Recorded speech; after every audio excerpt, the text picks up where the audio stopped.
Hello दोस्तों, आप सभी का स्वागत है मेरे एक और नए वीडियो में। तो दोस्तों, आज हम पढ़ेंगे कक्षा 12वीं की हिंदी,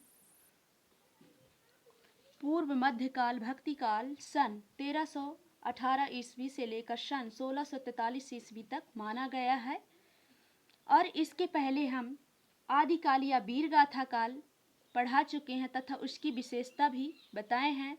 आपके लिए बहुत ही अच्छी वीडियो है, तो उसे देखना ना भूलें। हमारे चैनल के प्लेलिस्ट में जाकर देख लीजिए। पूर्व मध्यकाल का भक्ति काल नाम पड़ने का क्या कारण रहा है? आदिकालीन वीर गाथा कालीन दौर की युद्धाधारित बहुल रचनाएं, यानी कि आदिकालीन जो दौर था उस समय था युद्ध आधारित बहुल यानी बहुत से रचनाएं एवं लोगों में अशांति, निराशा, अविश्वास, संशय एवं भ्रम के माहौल से मुक्ति को सदा सदा के लिए दूर भगाना तथा लोगों में आशा और विश्वास की स्थापना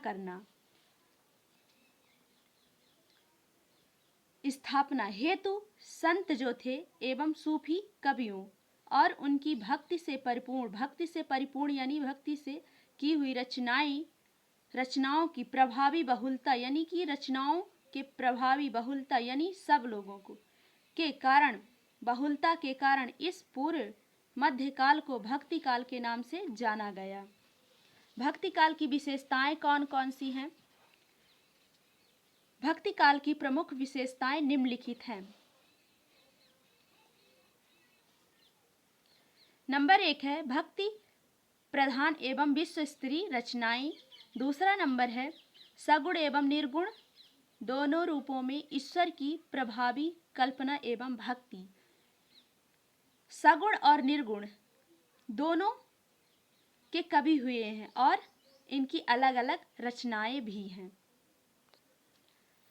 तीसरा नंबर है ईश्वर का लोक रक्षक एवं लोक रंजक रूप में चित्रण। ईश्वर के लोक रक्षक और लोक रंजन के रूप में चित्रण किया गया है। चौथा नंबर है आडंबर रहित मानवतावादी धर्म की स्थापना पर बल। पांचवा नंबर है कबीर आदि के द्वारा खुलकर जाति पाति की मान्यता पर विरोध। छठवां नंबर है प्रबंध एवं मुक्तक दोनों शैलियों में काव्य रचनाएं। भक्ति काल में प्रबंध और मुक्तक दोनों शैली में ही काव्य की रचना हुआ है। सातवां नंबर है विश्व बंधुत्व भाईचारे की भावना एवं संदेश संयुक्त प्रेरणा परक साहित्य का विकास।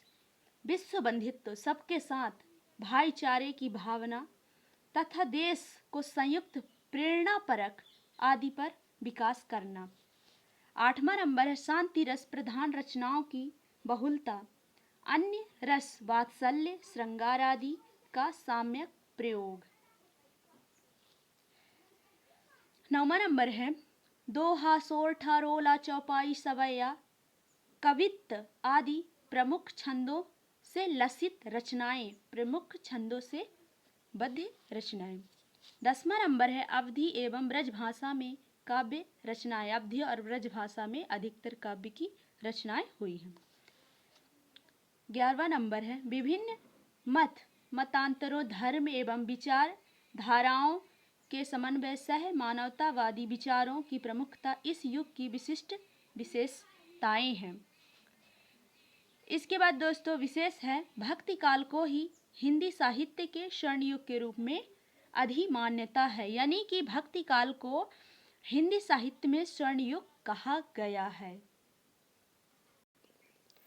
भक्ति काल का विभाजन। भक्ति काल का विभाजन दोस्तों पहले सगुण काव्य धारा और दूसरा निर्गुण काव्य धारा। भक्ति काल का विभाजन पहले दो प्रकार से हुआ, पहला सगुण काव्य धारा, दूसरा निर्गुण काव्य धारा। फिर सगुण काव्य धारा का विभाजन दो भागों में हुआ, राम भक्ति शाखा और कृष्ण भक्ति शाखा।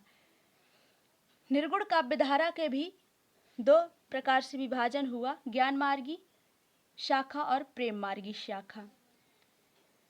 नंबर 1 है राम भक्ति शाखा के प्रमुख कवि हैं गोस्वामी तुलसीदास जी और कृष्ण भक्ति शाखा के प्रमुख कवि हैं सूरदास जी। ज्ञान मार्गी शाखा के प्रमुख कवि हैं कबीर दास जी और प्रेम मार्गी शाखा के प्रमुख कवि है मलिक मोहम्मद जायसी। दूसरा नंबर है प्रमुख रचना, राम भक्ति की प्रमुख रचना कौन सी है? राम भक्ति शाखा की प्रमुख रचना है रामचरितमानस। कृष्ण भक्ति शाखा की प्रमुख रचना है सूर सागर। ज्ञान मार्गी शाखा की प्रमुख रचना है वीजक और प्रेम मार्गी शाखा की प्रमुख रचना है पद्मावत। तीसरा नंबर है प्रधान काव्य भाषा, यानी कि प्रथम काव्य भाषा कौन सी है?